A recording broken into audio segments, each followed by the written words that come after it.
Double Indemnity is a film noir from 1944, and I'm reviewing it as part of Alicia Malone's Classic Film Club.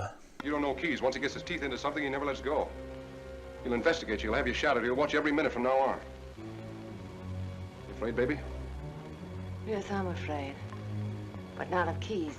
I'm afraid of us. So I had never seen Double Indemnity, probably because it was released a year before my mother was born. But when I got into it, I really enjoyed it.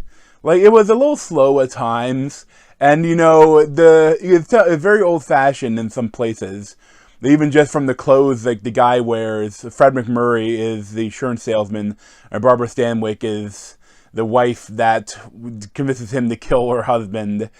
And you know, his waist of his pants are up to his nipples, just about. And you know, he talks, you know, that old film talk, you know, baby, I'm gonna do the film. Like, it definitely is a product of its time. But it's interesting because the actual tone of the film is incredibly dark. I mean, the story is about a guy murdering someone and then trying to cover it up. It's incredibly dark. But at the same time, like, it's not dark like a movie today would be. Because, like, even though things that are happening are really, I mean, he's kind of evil, the main character. But, like, you're meant to like him. And it's, I don't know, it's something that was so odd about it. Because, like, he's talking all, you know, that old speak. And it's just, at the same time, he's doing horrible things. And like, it's an interesting dichotomy in the film.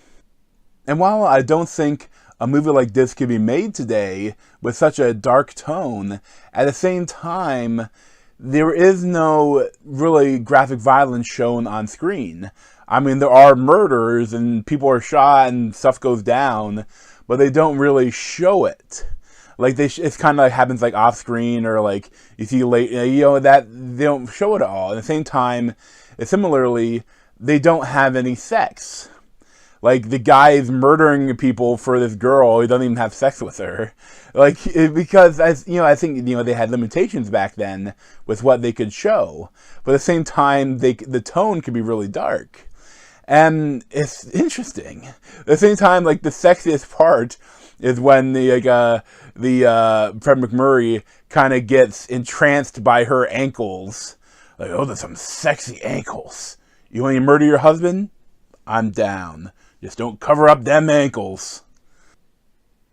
One thing I didn't like, though, is that because, you know, has that film noir trope, I guess that may not have been the trope at the time, of the person narrating the movie. And, you know, at the beginning, basically he's making a recording of everything that he did. So you kind of know right from the beginning that he did murder the girl's husband. And like, there's a moment in the movie where he acts like, "You kidding? I'm not gonna do." Like, she starts to hint at something when he's trying to sell her insurance, and she's trying to hint at maybe buying some accident insurance for him and what that may entail. And you know, he responds like a person should respond, but then he goes back. And like, almost like if I knew he had to go back, like, I would have liked it more if I didn't know that. But I think, you know, I also kind of enjoyed the narration. You know, it worked well with the film and fit in nicely. I just, in general, I don't like when essentially the movie kind of spoils itself. So overall, I really enjoyed Double Indemnity. Like, I would recommend it if you're looking for a classic film noir to watch, and that's something that's really different from movies we see nowadays.